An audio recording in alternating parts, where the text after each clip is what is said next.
A shop owner bought a total of 64 shirts from a wholesale market that came in two sizes, small and large. The price of small was 50 less than that of large shirt. Okay, small वाली 50 रुपए सस्ती या कम price की है large shirt से. She paid a total of 5,000 for the large shirt के लिए उसने 5,000 पे किए, large है और एक small है, and total of 1,800 for small shirt. Then the price of large shirt and a small shirt together, एक large और small का together आपको price बताना है in INR. This is also very simple question guys. It's a very simple question.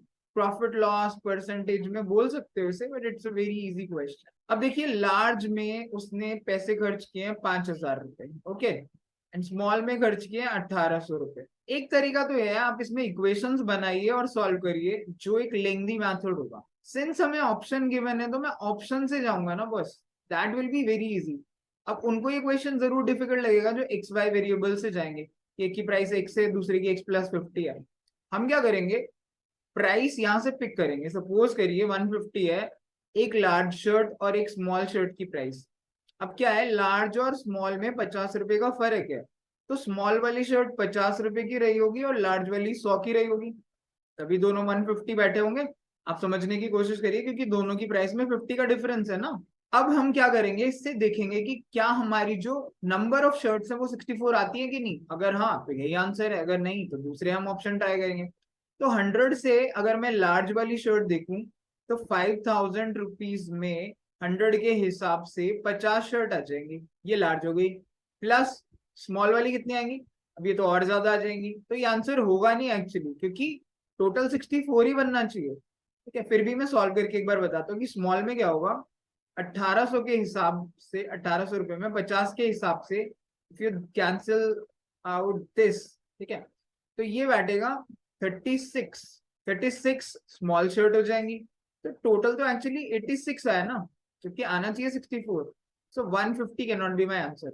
अब ये दोनों option थोड़े डिफिकल्ट है, so I will try to pick 200 first. ठीक है, 200 में क्या होगा, एक शर्ट जो सस्ते वाली है वो 75 की होगी और ये 125 की होगी, है ना, तभी तो दोनों में डिफरेंस 50 रुपए का रहेगा और दोनों का सम 200 रहेगा. अब लार्ज वाली का हिसाब लगा लेते हैं कि 5,000 के हिसाब से, मतलब 125 के हिसाब से 5,000 में कितनी शर्ट बैठेंगी. इसको आप 50 इंटू 100 लिख सकते हो. 100 को ये काट सकता हूँ 25 से 4 पे, इसको 5 पे, इसे काट सकता हूँ 10 पे, तो 40 शर्ट्स तो ये हो गई. प्लस 1,800 में 75 के हिसाब से, इसे भी आप 100 लिख दीजिए, तो 25 से काट सकते हैं 4 पे 3 पे, ये कटा 6 4 24 मेरी स्मॉल वाली शर्ट हुई. तो 40 प्लस 24 इज 64 शर्ट हुई. एंड यही तो मेरे क्वेश्चन में बोला था कि 64 शर्ट आएंगी, तो इसी में ये ऑप्शन नंबर सी यानी 200 जो है वो फिट हो रहा है. तो that should be our answer की price of a large shirt and a small shirt together is 200 rupees guys. तो इस तरीके से अगर हम अप्रोच करेंगे ना विद ऑप्शंस, तो ये क्वेश्चन बहुत ही इजी है. आप इक्वेशंस बनाओगे, सॉल्व तो कर लोगे, बट टाइम काफी लगेगा. सो आप एक बार फिर से देखिए, with options we can do it really fast. तो that is what you need to learn कि कौन सा मेथड आपको एग्जाम में अप्लाई करना चाहिए. ये आपको क्लिक करना चाहिए पहले 10-15 सेकंड के अंदर अंदर. So you can try this again, it's a very simple question.